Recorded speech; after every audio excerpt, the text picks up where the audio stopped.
Hey, everybody. We Um, live in a great time where there are online communities everywhere, and you get to find the perfect one. So, we're here today with the top 5 steps to take when you join a community. so let's say you have found the most perfect community that is really, really going to benefit you, that you're super, super excited about.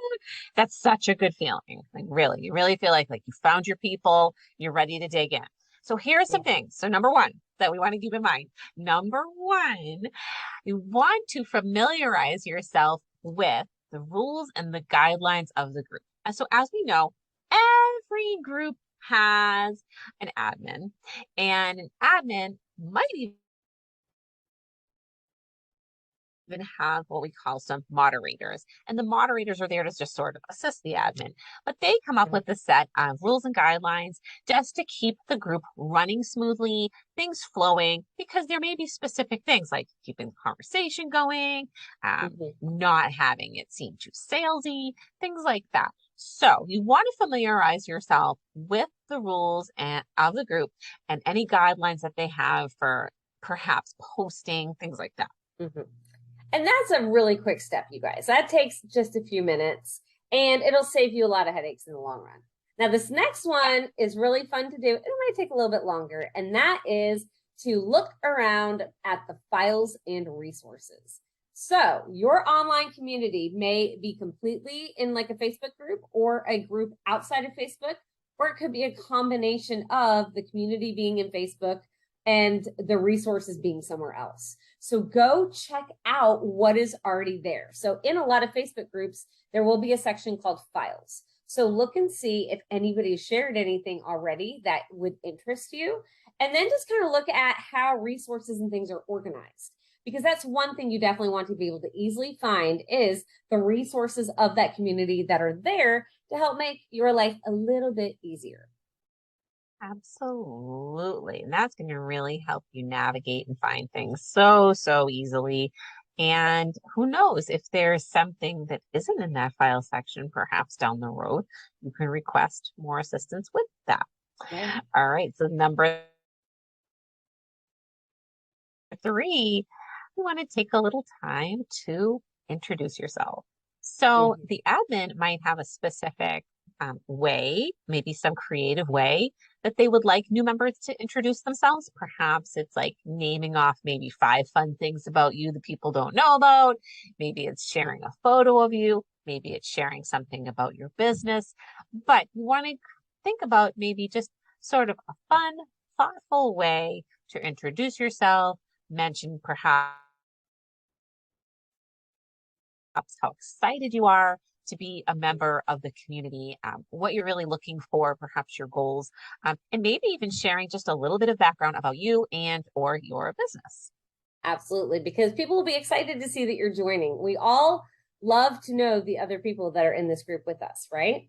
And so once you've introduced yourself and said, "Hi guys, I'm here," right? The next thing you want to do is go through wherever the community is talking with each other, right? So whether that is a comment section or it could be different things depending on the platform, and go look for maybe 5 different posts.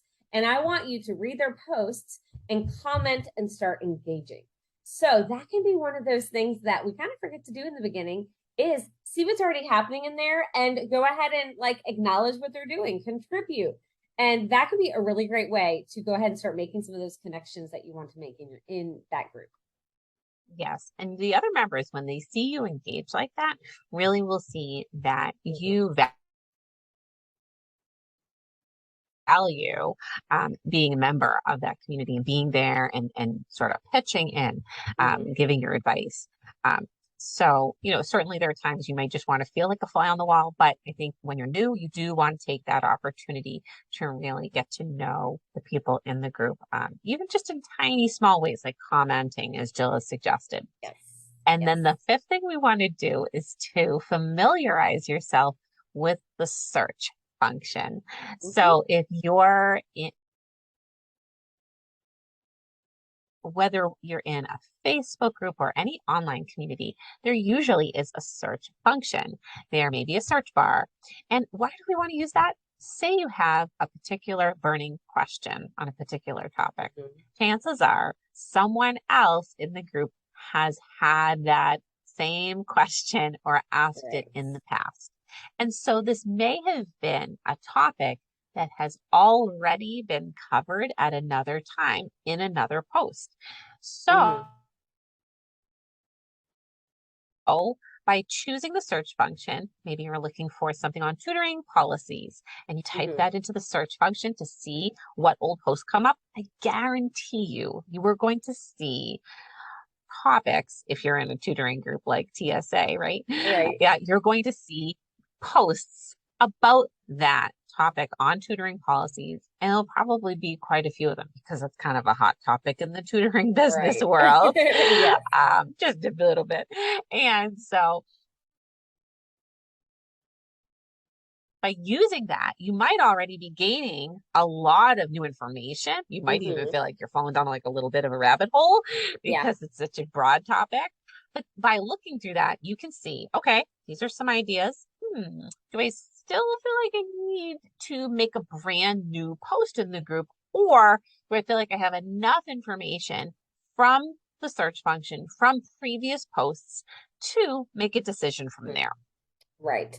And sometimes just by commenting on those previous posts, that will bump it back up in the feed, which means that people will see it again and may even keep that conversation going. So that's what's really nice about seeing if it's already been talked about. And you may actually have something new, a whole new point of view that you need to bring to the topic. And then if so, go post your comment. That's great. But that's a beautiful thing about a community is that likely the question has already been asked. And there have already been some really great solutions that you can start to build upon and then kind of like expand on. So we hope you will take these 5 steps. And the next time you are joining an online community, I want you to do these 5 steps and go ahead and actually become a part of that community. Start becoming a meaningful, contributing member. And that community will probably be a really good one for you for a very long time. That's our goal, right? Absolutely. So get in there. We want to see you building those meaningful relationships and really flourishing. So let us know how things are going for you. Yes. And if you have any other tips, put them down in the comments below. Bye.